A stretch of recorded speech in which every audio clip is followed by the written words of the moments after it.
Okay, so this lesson is going to focus on the cultural characteristics of class identity, so looking at upper, middle and working class identities. To work through this lesson, you're going to need your identity booklets, and you need to turn your booklets to page 38. So we'll start this section looking at the cultural characteristics of upper class groups. If you remember, the upper class are the elite groups in society, and they do share a very strong sense of identity. Its members tend to be children born into upper class parents, and it tends to be a reinforcing cycle where through an elite hierarchy and through inheritance, children remain in that class as they go into adults, and their children follow suit. So children who are born into upper class elite status learn very distinct ways of speaking, have specific mannerisms, attitudes, values, and have a very distinct way of looking at the world that does distinguish them quite considerably from the other two groups of middle class and working class. There's much more similarity and crossover between the cultural characteristics of middle and working class identity, but not so much with the upper class elite. So in space in your booklets on page 38, if you can make a note of the information that explains the difference between a landed aristocracy and the business elite. So the traditional source of power for landed aristocracy is their historic ownership of land, sort of the wealth, the buildings, stately manners and things like that. That landed aristocracy tends to have historical connections to the monarchy that made them quite a significant part of society. Throughout and up until the 20th century, economic and power has begun to sort of decline over time. Prior to that, they were quite an influential group.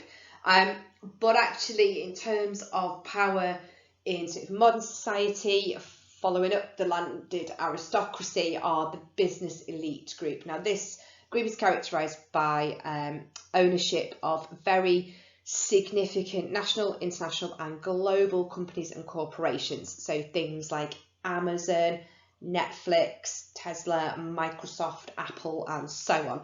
And those business elites are extremely wealthy individuals. It is split kind of separately into financial elites and industrial elites. So you've got financial elites who are involved in the provision of kind of the banking and insurance industries, whereas industrial elites are manufacturing, production, supply and services. So if you were to pause the video and copy down the definitions and explanations for both of those, and then once you're done, restart the video. So what's really important to remember in terms of the upper class elite cultural characteristics is that they are, according to Scott, characterised by a very high degree of social cohesion. So upper class families and the children of upper class families are educated usually in the top public schools, places like Eton and Harrow, and then they tend to go on to the top universities following on from that public school kind of advantage, so places like Oxford and Cambridge. Throughout their education, from primary right through to the top Oxbridge universities, they are able to make valuable social contacts. So if you remember when we talked about culture and Bordeaux at the very start, and we were talking about this social capital for the elite upper classes does begin throughout that education process, and what happens then is when people become adults, those social contacts are well established and become extremely helpful later in life. And we talked a little bit before Christmas about the Old Boys Network and things like that. So you've got pieces of research evidence and supporting information. First of all, from Aries and Sider, who studied private and publicly educated students. And what they found was that the affluent students regarded social class as far, far more important to their identity than people on lower incomes. And by lower incomes, we don't just mean working class, we mean middle and working class. So the higher social class identity for affluent students, then the more important that was to actually be part and parcel of who they were. Heath and Payne argued that upper class identities are maintained by the restriction and closing access to economic and political networks of what we call mutual self-interest. So the identity is kind of closed off from the rest of society. As Bourdieu talks about, without the other forms of capital, you're unable to access upper class situations. And without that access, it makes it quite difficult for you to then develop things like the elaborated codes that people speak in, the cultural, high culture aspects, the cultural norms and values, and to sort of be able to develop into or fit into or take on board that upper class identity. Again, they're more likely to be involved in those high culture exclusive social events that give you or give them that distinctive upper class lifestyle. So things like fox hunting, shooting and polo and things like that. So there is a real class divide between upper class and the remaining population, and the identity that's formed as a result of that upper class access is quite different to the identity formation within middle and working classes. When you look at McIntosh and Mooney, they talk about how wealth and privilege are not very visible. So what they mean by that is that the very, very wealthy in our society often withdraw into a private world. They can buy into fee-paying schools, private transport, private healthcare, and they have social networks that are largely invisible or so exclusive that anybody else would be unable to access them.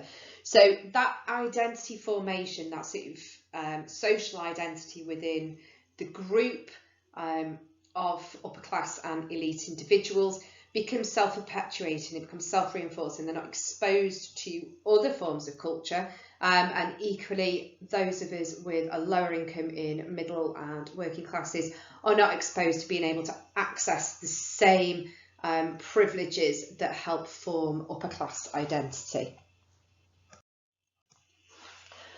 So having a look at page 39 now in your booklets, we're going to have a look at the middle classes. Now, middle class is a relatively kind of new class structure, I suppose, for a lot of sociologists. Remember, Marxism in particular only talks about proletariat and bourgeoisie, so he didn't have a middle ground. But there has been a huge growth in middle classes. So 30% of the population back in 1951, to now almost 3/4 of 75% of British people who would identify themselves as middle class, and that was back in 2011. It is a continually growing area. However, this is all to do with your own sense of identity, so it's where an individual would place themselves as opposed to where they would be placed on perhaps some of the ways of classifying social class that we talked about at the very start of this topic. So it's all about individuality, my own identity, how somebody feels, how somebody perceives themselves and where they fit within the world. So one of the issues with middle classes is that it is such a vast and broad spectrum of individuals. So a part-time office worker, for example, would be considered middle class, but as would a solicitor. Now, both being middle class, however, the pay, the status, the power and the social economic situation that a part-time office worker and a solicitor find themselves in are incredibly different. So ultimately the middle classes is the most expansive scale of class that we have in the UK. It stretches across a number of different professions, a number of different levels, and therefore one of the issues with that is what is middle class. So finding your identity within those cultural characteristics of middle class is quite difficult, because actually within sort of that group there are so many different alternative cultural norms and values and characteristics that middle class is perhaps better split into various levels and various different aspects. So back in 1997, John Prescott supposedly announced that we are all middle class. And what he meant from that was that actually there is so little difference now between upper, middle and working class that we should all be considered middle class. Now, this is not strictly true. As we know, we've just looked at the elitist upper classes and they're very, very different. And a lot of working class identities sort of are formed around the nature of employment and traditions within a working class group, and they would not want to classify themselves as middle class. So the statement that we are all middle class is fairly flawed. Tony Blair, as Labour leader, also wanted to liberate Britain from old class divisions, old structures and old prejudices. Now, there are elements of this that were potentially achievable. However, this is a Labour left-wing perspective. Conservative right-wing politics would not want class divisions reduced or eliminated whatsoever. Remember, that is based on the economic structure of capitalism, with achieving richness and having that sort of distinction, being functional, being important. You know, when we look at Davis and Moore in Inequality, those class divides and the differences in economic wealth, according to functionalists, New Right and conservative politics, are required for society. So they certainly would not want to take those away. Nonetheless, back in early 2000s, house prices were rising, so people suddenly had commodities with ownership of houses. The economy was improving and there was a surplus in public money which was spent on provision of social services, children's services, education, health and so on, which ultimately provided a safer and more successful society for a whole host of people. So people did not feel quite as excluded and marginalised, getting a sense of everybody being middle class. By everybody, again, it was still middle and working class identity. The upper class elites would not have classified themselves as middle class as a result of any of that, because they would have had financial access to those anyway.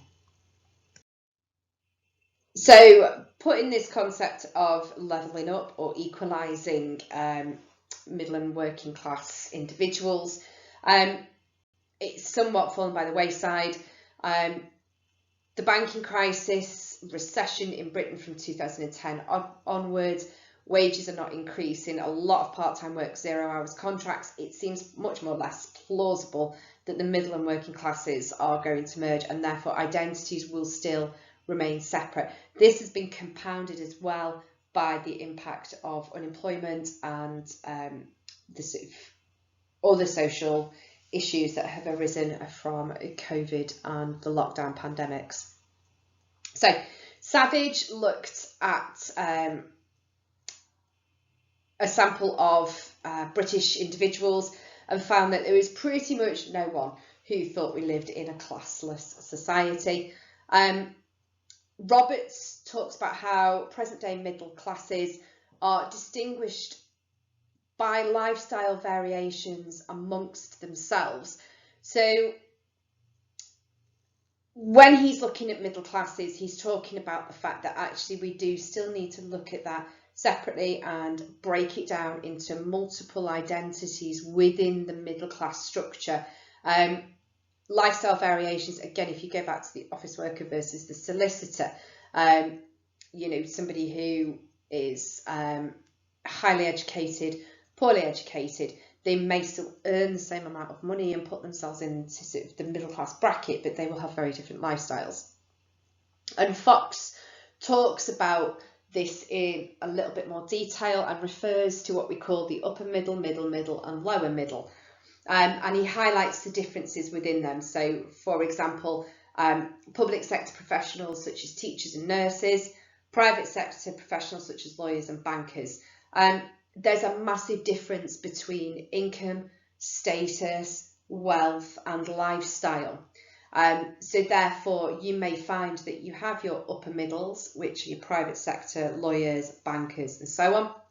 You may find then that you've got your middles, which would be your teachers and your nurses, and perhaps your lower middles, which might be your middle management, office workers, receptionists, and so on.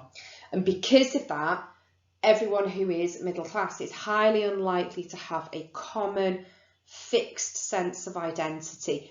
Being middle class, so to speak, does not necessarily bring about a specific commonality within your culture, within the characteristics, norms and values and traits of your identity. So the middle classes tend to be much more mixed in terms of what it is that they find important in terms of identity. So it may well be that they, as a group, focus much more on the other structures of identity, things that we've already talked about, so sexuality, gender, age, ethnicity, and so on. Okay, so moving on to page 40, the working class characteristics. So working classes traditionally are composed of what we would consider manual workers. So in 1951, that accounted for about 70% of the working population. So quite a considerable number of people. We were quite a highly productive society in terms of manufacturing. We had lots of steel manufacturing, coal mines, cotton manufacturing, lots of sort of car plants and things like that.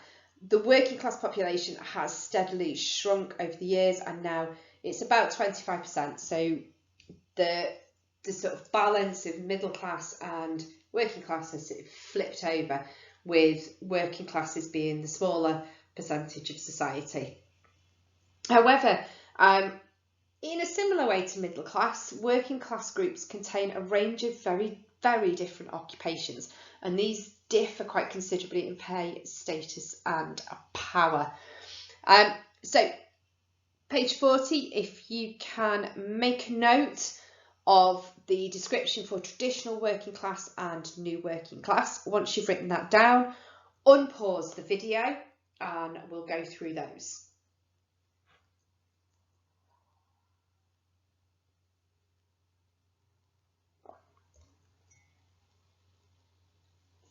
So the traditional working class then was the dominant working class type from around the end of the 19th century till about the 1950s and 60s. This was a very traditional setup in a whole host of different ways. So you had your male breadwinner, a female housewife, often lived close to extended family members, often in close-knit communities, working traditional types of manual jobs. So things like working in a mine, the steel industry, boating industry, shipping industry, transportation, trains, those kinds of things. Coming out after that is what we would call the new working class, and this was a direct result from the decline in industry across the UK. So the work that traditional working class individuals used to do was changing quite rapidly. So it shifted from factory work, production, manufacturing, mining, hands-on labour, to a lot more of it being quite skilled and technical. So aside from some of the very, very traditional vocational manual labour jobs that are still out there, so things like building, joinery, gas engineer, plumber, electrician, things like that, most of the other work from factory and production line work has shifted to technical work. It tends to be things like call centres, retail outlets, and sort of service industry, as opposed to production and manufacturing industry. However, despite the sort of physical shift in the types of jobs and what types of jobs would be classified as middle class, remember, according to classification systems, 70% of the UK is 75% of the UK is now middle class. 60% of the UK actually claim the identity of working class. And remember, when we're talking about identity, It is not about how somebody else puts you into a category or bracket. It's not the classification system that comes from the Home Office or the government. Identity is personal, it is individual. So the fact that 60% of the UK still claim their identity and their roots to be of a working class identity. So it would suggest that social class, particularly working class, has a very different set of cultural characteristics. It's not just about the job, right? It's not just about what physical labour you do and how much you earn, but it may be more to do with tradition, beliefs, values, and so on. So even though the proportion of people doing a working class job has declined, the identification with the working class identity has remained stable across British society. This is actually completely different to the US, where the proportions of people identifying as working class has actually declined alongside the decline in working class occupations. So one of the things that this may be as a result of, the working classes now do live a more sort of private, home-centred life rather than community life, and those old ties to the community have been considerably weakened. Breadwinner homemaker distinction has largely broken down. Women are more likely to have jobs and men are more likely to accept some responsibility around the house, and historically working class identity was based very much on work, and now it's more likely to be defined by hobbies and recreational activities. So if you can make a note of those 5 bullet points in space at the top of page 41, once you've written those down, restart the lesson.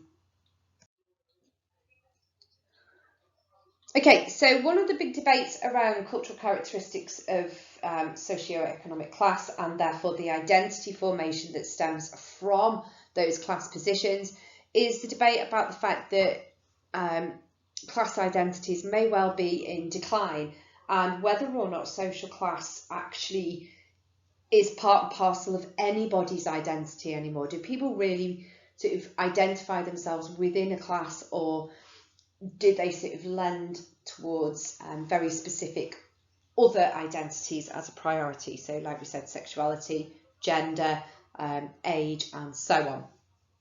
So Savage actually did an investigation that followed the class identities of 178 people in the Manchester area. And they actually found that very, very few believed Britain was a classless society. Most were quite comfortable to talk about class. And most of the people they interviewed, however, were hesitant about identifying themselves as a member of any particular class. So what he found, that although they believe society is still class-based, people are quite, people sort of sit there and go, well, I don't know what class I am. I don't know where I would put myself. I don't really want to put myself into a particular social class. So whilst people thought that society was structured by class, they did not identify themselves as being part and parcel of one of those particular class groups. So that was quite an interesting way of looking at class identity. Don't forget, identity is about your personal identification. Where do you see yourself within society? So just because society is class structured doesn't mean you identify this as part and parcel of your personality or anything important within your social identity. You've got information there from Braverman in 1974. So this is quite interesting because he looked at white collar workers and how they no longer subscribe to middle class identity because of changes in their workplace. So this was to do with people like shop floor managers and things like that, where their jobs were changing, technology restructure, different working practices were coming in, and this had resulted in what they called de-skilling of such workers. And as a result of de-skilling, people no longer felt that they fitted a particular group, a particular class, they felt that the skills of the job were what helped form their identities. And it may explain why, if we're looking at modern society, that 25% of individuals may still sort of see themselves as being working class, or 60% if you look at other aspects of research. That would tend to be people who undertake traditional skilled working class jobs. So like we said, bricklaying, joinery, building, and those jobs that do have a very technical element to them, despite being manual labour. So you've got a little task here that I'd like you to have a go at. So I'm going to ask you to pause the video. It should take you about 10 minutes, and then come back and we'll look at the remainder of the content. So your task is to find out about how the National Statistics Socio-Economic Classification System is officially used to classify an individual into a social group. So we have talked about this before. If you remember, we were talking about different positions. If you can recall the lesson before Christmas,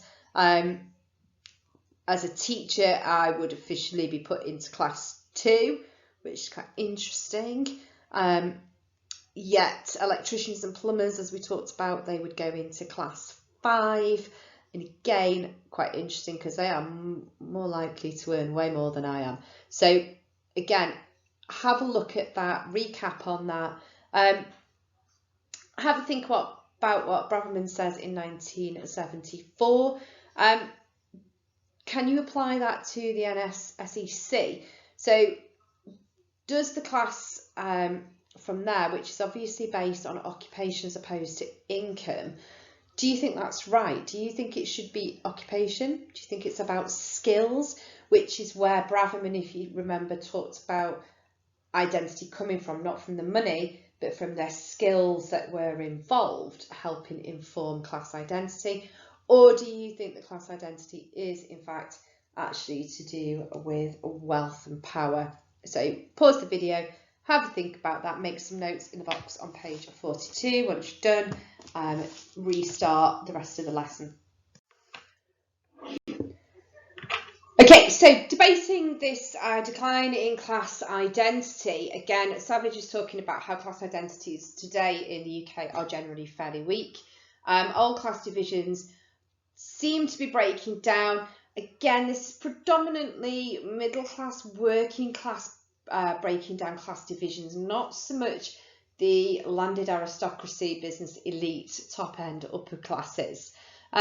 So it's not actually that easy to predict someone's lifestyle purely based on social class. You may have incredibly wealthy people who don't live a lavish lifestyle, don't drive super fancy posh cars and all the rest of it. And again, you may have labourers and hands-on traditional working class individuals whose profession does give them access to higher levels of wealth, who may drive posher cars because they have access to that. So Hutton talked about how, in particular, this sort of distinction around working class identity has come from the decline in trade union membership. So I'm not sure whether you know what a trade union is. So a trade union is a group of individuals that represent the needs and requirements of employees in certain professions. So there are teaching unions, nurses unions, but there used to be a lot of manufacturing sector unions. So, you know, production lines, manufacturing union, coal miners unions. There was all sorts of trade unions out there. Thatcher government from sort of the 80s onwards began to sort of dismantle union strength in terms of arguing for fair pay and things like that. And as that began to break down, it's talked about how this has linked to the working class community decline and the erosion of working class identity. And as part of that and built into that was this idea that actually you didn't need those sort of union groups, because people were going through a process of what they called embourgeoisement. So this is workers becoming more and more affluent. Now you've got two very key pieces of research that you need to understand that talk about sort of affluent workers and sort of the growth of the affluent worker. So it starts off with Goldthorpe in 1968. And this is research into how people saw themselves and whether they consider themselves to be affluent workers. And this is followed up by Devine in 1992. So it's research that has a second study undertaken with the same sort of key features to see if this process was still part of working class life. So the research studies are attached to the assignment task with this video on Teams, and they're also in the files section. What you need to do is read through them. You can print a copy and highlight them if you wish and keep them in your notes. If you don't want to print them out, what you're going to need to do is write very detailed notes and reflections on both Goldthorpe and Devine. So these are really important for you to keep with your stuff about class identity, change and decline, and you will also need to go back to this when you do your social inequality stuff. So they are two really important pieces of research. So you can either tackle these now, so pause the video, print them out, read, highlight, make your notes and pop them in. Or you can continue through the next couple of slides and the rest of the lesson and then finish this bit at the end. So that bit's totally up to you. So if you do want to do it now, please press pause. If you don't, we're going to continue and then you can go back to Goldthorpe and Devine at the end of the recorded lesson. So whilst people do say there is a decline in class identity, there is some distinction still in place between middle and working classes, and it is reflected in the cultural characteristics of each of these groups. So you've got the table that you can see on screen in front of you on page 44. So working class, some of the key cultural factors around working class. The concern with immediate consumption. So this is immediate gratification. Because you might not get the opportunity later, it's a case of doing something now. All right. You need to do something that pleases you now. All right. Not 3 years down the line. Right. You can't commit to something for that length of time because there is that element of uncertainty because of finance, income and sort of job uncertainty. So very much immediate consumption and immediate gratification. So immediate gratification, again, think of Willis's Boys that we looked at and the fact that, you know, there was a desperate desire to leave school at the earliest opportunity to take paid employment because you need that immediate gratification of earning money.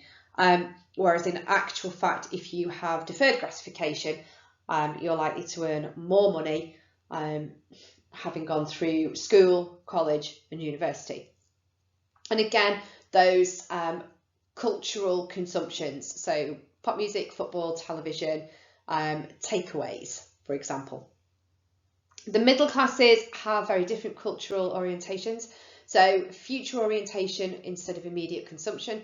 So if you're middle class, you tend to plan for the future, so you tend to save your money and go on holiday. You might save up for home improvements to make your home lifestyle a bit better. You may save up and be looking at retirement and pensions as opposed to immediately consuming. Middle classes tend to go for deferred gratification. So they will stay in education as long as possible in order to obtain as many qualifications as they can that can give them entrance into the more professional and therefore higher paying careers. And they tend to edge towards higher culture. So tastes such as higher level arts, classical music, the theatre, they may go to museums and galleries for days out. And they also tend to eat out more than get a takeaway and eat in.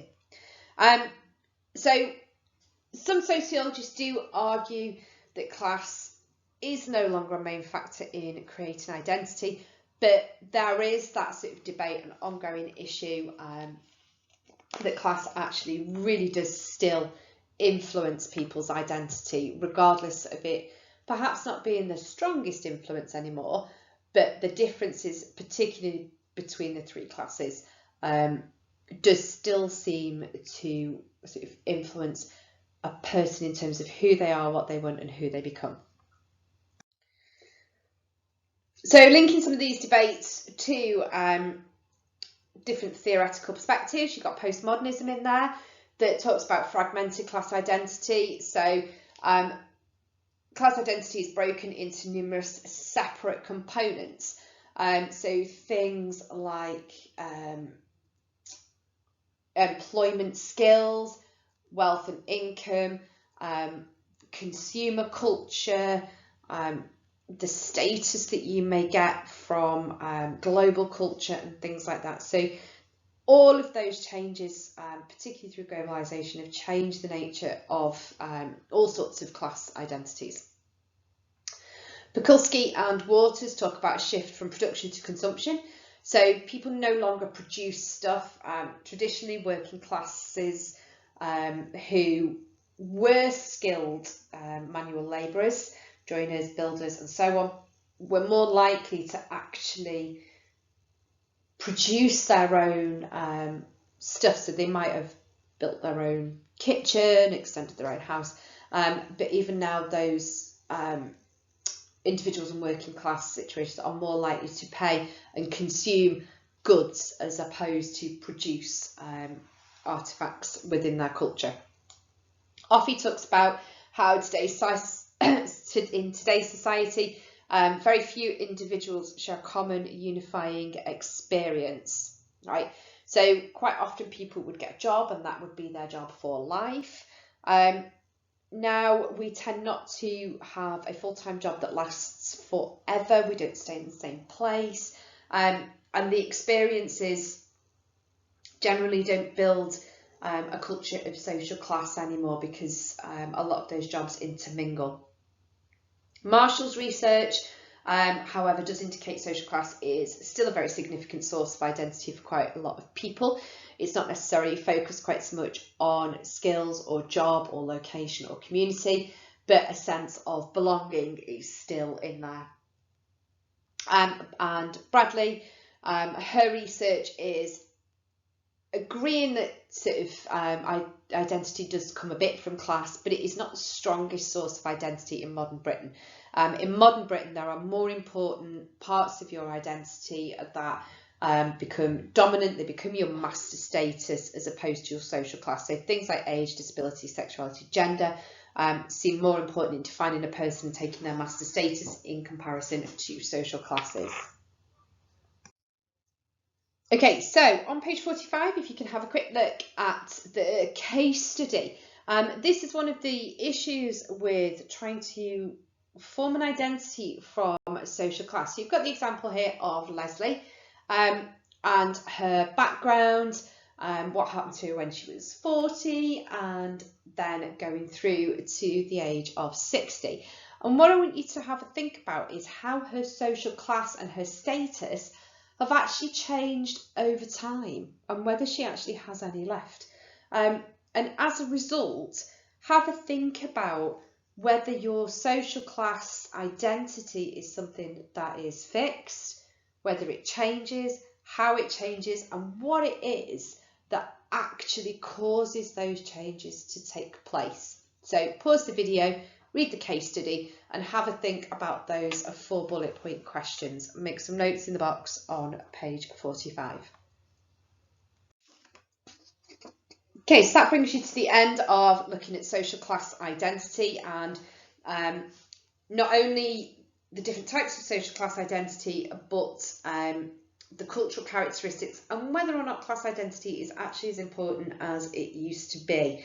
So as a quick summary task, if you can complete page 46, so jot down some of the main characteristics of each social class and try at this point to link it back to the stuff you've already done on culture. In particular, I want to be seeing High culture mentioned for upper class. I want to see where consumer culture fits in. I want you to be linking to master status, personal identity, social identity theory, those key bits of how identity is formed right from the start of the booklet. So again, you know, main identity, secondary identities, go back to that key terminology. Make sure you are drawing on that information and making those links to how that can be seen in terms of the 3 different class structures.